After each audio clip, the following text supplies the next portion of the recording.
with you business owners and those who want to be business owners so that you can have the best probability of success. We know that in Milwaukee, it is you, the small business owners, that help to create jobs for the community. So for our economy and for conditions to change in our community, you guys need to be successful. So we will continue to help to bridge the gap between resources and you business owners so that you can be as successful as possible. Today, to address you, we have Mayor Barrett, who took some time out his day to come give you a couple of words as well. Mayor Barrett?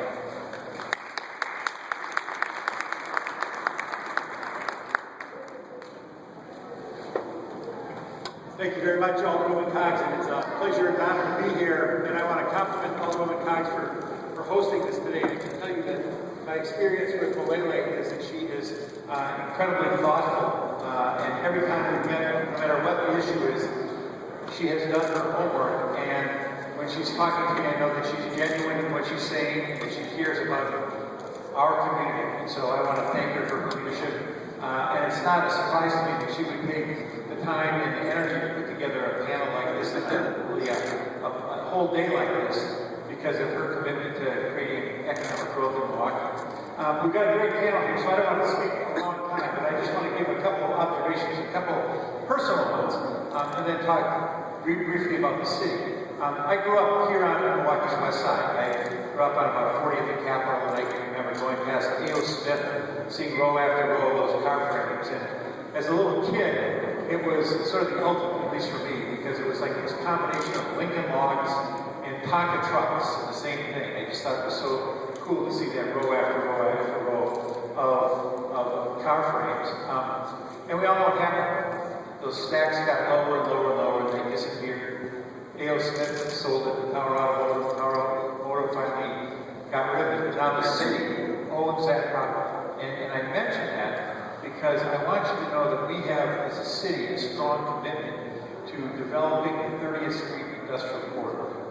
If you look at what has happened in the Menominee Valley, that area just east of Villa Park, that area of the city, 5 years ago you needed an all-terrain vehicle to get from one end of the valley to the other. But we invested millions of dollars to bring that back. Now there are lots of jobs in the Menominee Valley. We would love to do the same, and our vision is to do the same in the 30th Street Industrial Corridor. And we know that particularly in that spot just south of Capitol Drive, we've got a lot of property that's under our control.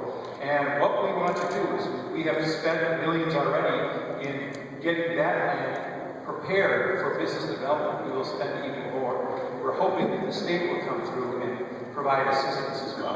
But when the day comes, which will be in the next 2 years, is my guess, when that land is ready for disposition, we want you to know that we are working in the city to make sure that the city is not your enemy. And what I mean by that is I think a lot of times people think of the permits that are necessary. Some of the people here should probably talk about permit issues and difficulty working with the city.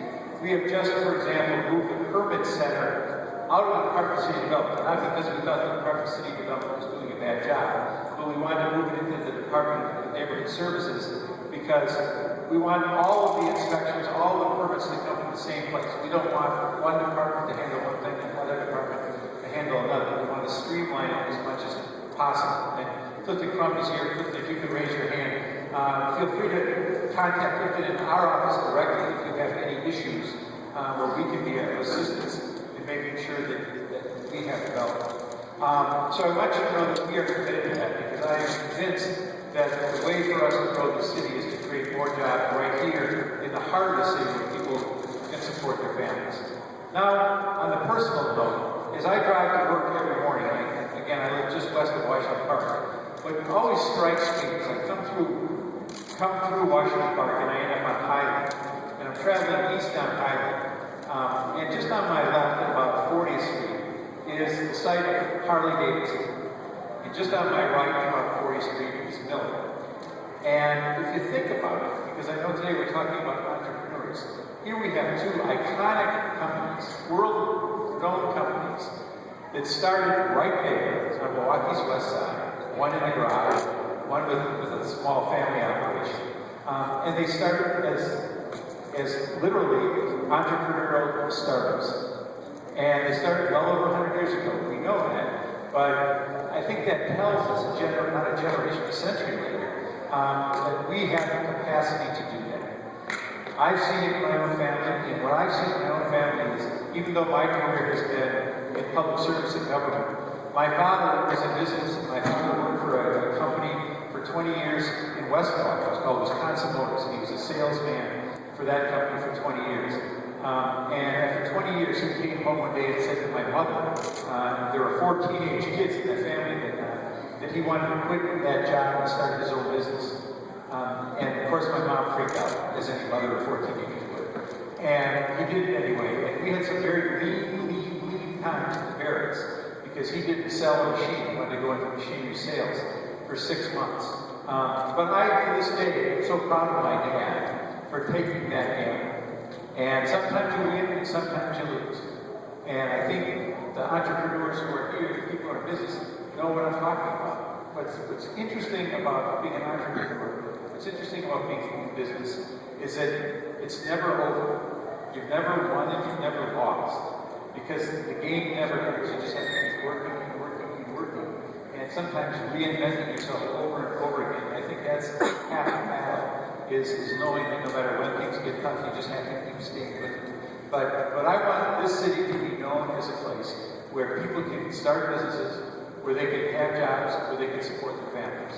And I'm well aware of the fact that we have far too much poverty in this community right now. We have far too much poverty in this neighborhood right now.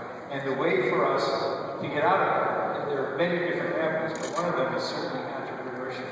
So I wanted to be here to thank Alderwoman Coggs and to show my support and to let you know that my administration will do anything we can to make sure that you can have a fighting chance to have a successful business. Thank you very, very much.